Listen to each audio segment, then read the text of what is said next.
You have to know the heart model also, because one or two questions will be given from here also. Understand? One or two questions will be given from here. So first of all, you have to know that this is the right atrium. Out of that, anterior projection is called ventricle. Understand? And what is this tube coming and draining into it? Superior vena cava. And how the superior vena cava is being formed? Two brachiocephalic veins. And what is that vein draining in the middle of the superior vena cava? What is that vein draining from below? Inferior vein. What is that vein draining from the heart? Coronary sinus. So there are three openings: coronary sinus opening, inferior vena cava, and superior vena cava. Understand? Yep. Then you can see this one is the pulmonary. These are the right ventricle. This one is the right ventricle, and right ventricle gives origin to what structure? Pulmonary trunk, and this pulmonary trunk makes a T-separate intersection. Understand? This is the pulmonary trunk, divides into two pulmonary arteries. Two pulmonary arteries. And within that T, there is a C. This is the arch of the aorta originating from the left ventricle, and it goes like this. Understand? And there are three arteries originating from it. What are they? Brachiocephalic trunk. It is not artery. Brachiocephalic trunk. Why it is called trunk? Because it will later divide into right, left, right subclavian and right common carotid. Then this one, left common carotid. Subclavian, right subclavian. Left subclavian. Okay? Very good.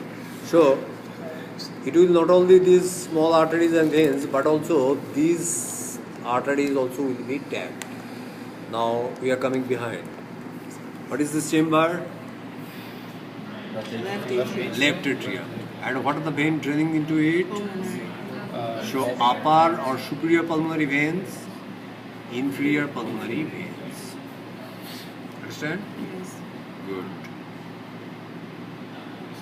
Why they are colored red? Because it's very much They bring the oxygen. Okay, this is the left ventricle, left auricle. Left auricle. Okay, next we are coming into the surfaces. This is the Ventral. sternocostal surface. Sternocostal surface. This one is the diaphragmatic surface. This one is the left surface. This one is the right surface. Understand? This is the apex. And what is that? Base. This is the apex formed by Left ventricle. And this is the base mainly formed by left atrium. Very good. Next we are coming into the coronary sulcus. What I said? Sulcus. It is also called atrioventricular sulcus. Now it starts from here. Go like this way. What is the name? Why the name coronary? Goes in a circle. Because it's where the coronary sinus lies. In a circle. Circular. Coronary means circular. It starts from this way, come this way, then this way, and reaches here. You see, more or less is circular. That's why the name coronary. Coronary means circular. Now, the right coronary sulcus. You will find the right coronary artery. These coronary arteries take origin from the aortic sinuses. Aorta has 3 cusps. Aortic valve has got 3 cusps, and just above the cusp there is the dilated area is called aortic sinus, and there are 3 sinuses. How many sinuses? What are their names? What are their positions? How many posterior? How many anterior? 2. One anterior, 2 posterior. Sure. Yeah. 1 anterior, 2 posterior, or 2 anterior, 1 posterior. One anterior, 2 posterior. No, what is written in your book? You cannot see this way. Right now I have to align myself, right? 2 anterior. 2 anterior, 1 posterior. Okay. So, which one is non-coronary aortic sinus? Which one is the known one? Non-coronary. Non-coronary. Posterior one. Yeah. So, the right anterior will give origin to the right coronary artery, and left anterior will give origin to left coronary artery.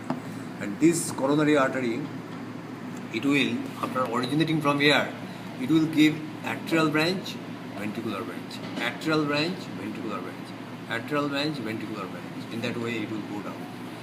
The first atrial is a very big artery. What is its name?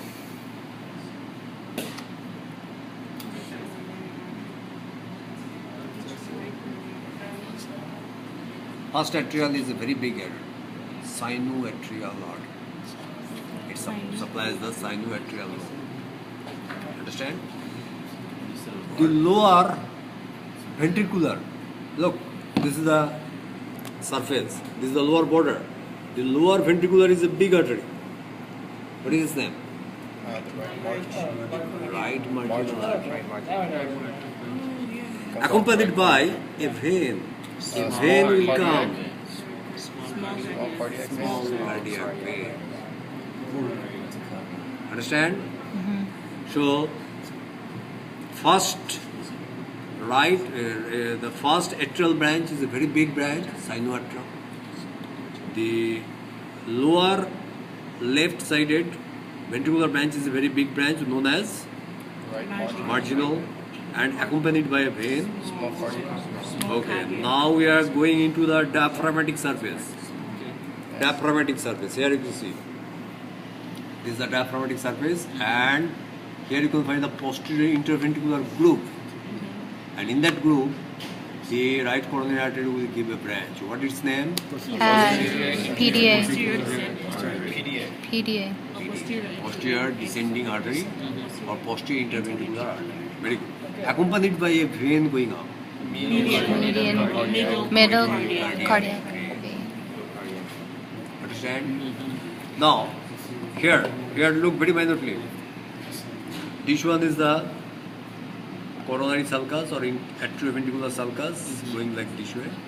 This is the vertically interatrial septum or sulcus, interventricular septum and sulcus. So now you make a straight line this way, and you make a straight line. So what is the name of this cross? Crux. And this crux is very important. That determines the dominant theory of the heart. If this right coronary artery crosses this crux and go to the left side, so it will be the right dominant artery. But sometimes, if the right coronary artery ends before reaching the crux, and that is being determined by who gives the PDA.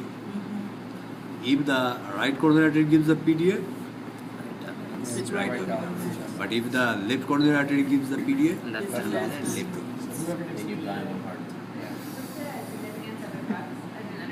Who determines PDA? Come closer. Come here. Here you see interatrial septum, interventricular septum. You have to make it a straight line. And this is the atrioventricular sulcus. So this is the crux. Understand? Yes. Okay. Next we are coming into this area. In between the, here you see, left auricle and pulmonary artery. Here right auricle and pulmonary artery. Right auricle and pulmonary artery, you get the right coronary artery. Left auricle and pulmonary artery, you get the left coronary artery. So who stands in between? Pulmonary. And on both sides you can find the coronary arteries. So right coronary artery is a big artery. It is about 6 inch. Understand? But the left coronary artery is maybe 1 inch, maybe less. It immediately bifurcates or sometimes trifurcates. Understand? So, what are the branches? Left. Descending. LAD LAD. or left anterior interventricular. Okay? And it goes in this group, but while going, it will give a branch. That branch will go towards the apex. What is its name? Diagonal. Left diagonal. And accompanied by a vein which goes up. Great. Cardiac vein. Great. And this great cardiac vein will be continuous with the Coronary coronary sinus. sinus. The coronary sinus. Very good. Now you see, this one is the circumflex artery going along with the coronary sinus, and it will go like this one.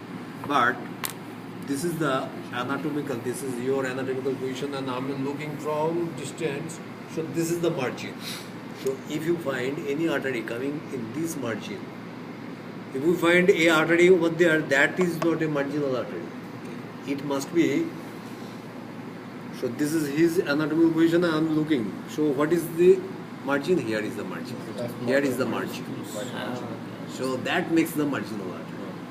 Understand my point? So nomenclature has been made like that way. So this is the left marginal artery. It is branched from the circumflex, and there are accompanying veins as well. Understand? So these are the 3 veins you have to remember, and we will tag: small cardiac vein, middle cardiac vein, great cardiac vein, and coronary sinus. So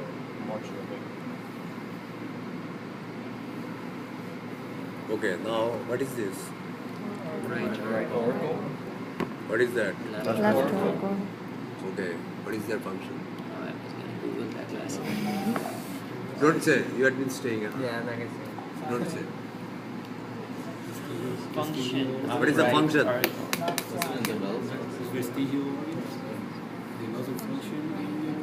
Vestigial organ, loss of function. No. No, he answered like that way, but I don't agree. Oh. It is very much active. What is the function? I was guessing flight. Flight. Yeah. How do we fly? Yeah, well, they look like little wings, right? Getting mixed. Okay, so I'm guessing no. Maybe some kind of Yeah. They cover. They flap that covers like the heat. Something coronary to sinus. release Something to release what? pressure. pressure, temperature. Increase in volume. So, it is a gland. When you see something release, that means it is acting as a gland. So, what is the hormone?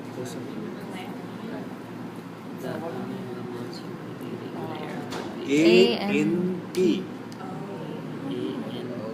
Atrial natriuretic peptide. ANP. Atrial natriuretic peptide. And if it is secreted, what action will be formed? It will go down into the kidney tubules and secretes the sodium as well as water. So if you have a good volume, if you have a high volume in your body, immediately ANP will be secreted and a lot of water with sodium will pass out and decrease the volume. Understand? Okay, now till now we have been working on the external. Now we are working on the internal. This is the interior of the right atrium. Interior of the right atrium. Here you can see this is the superior vena cava and this is the inferior vena cava, and in that margin you can find there is a crest stretching from the superior vena caval opening to the inferior vena caval opening. And what is the name of that crest? Crista terminis. And the upper end of the crista terminis you will find the ACL. And from the crista you can find there are many muscles originating, and they, what are their names? Pectinate muscles. Musculi pectinate. Okay. Focus. Now we are going into the interatrial septum. Here you can see interatrial septum, and we find there is a oval fossa. What is the name of that oval fossa? Formed by prime. And just above you can find the crescentic margin. Formed by okay. Now inside the cavity we find there is a ridge stretching from above downwards. Ridge. What is the name of that ridge? Tendon of Todaro. Tendon of Todaro. And in its inner aspect you can find there is a opening. What is that? Is the coronary sinus opening.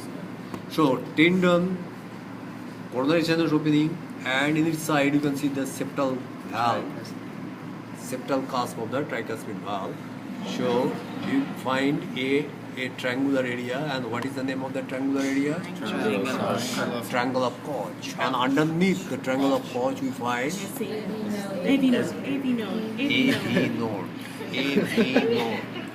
That AV node is continuous with bundle of his, and bundle of his is sitting on a fence. Interventricular septum, and it has got two legs. Right bundle branch, left bundle branch. Right bundle is in the right ventricle, left bundle in the left ventricle. Okay? With this introduction, let us come and see the Left ventricle. right ventricle. Here you see the inside the right ventricle, it is a rough area, and that roughness is being described. The ridges, bridges, papillary muscles together under a heading trabeculae carni. Understand? Trabeculae carni has three types of elevation. Ridge, simple elevation is ridge.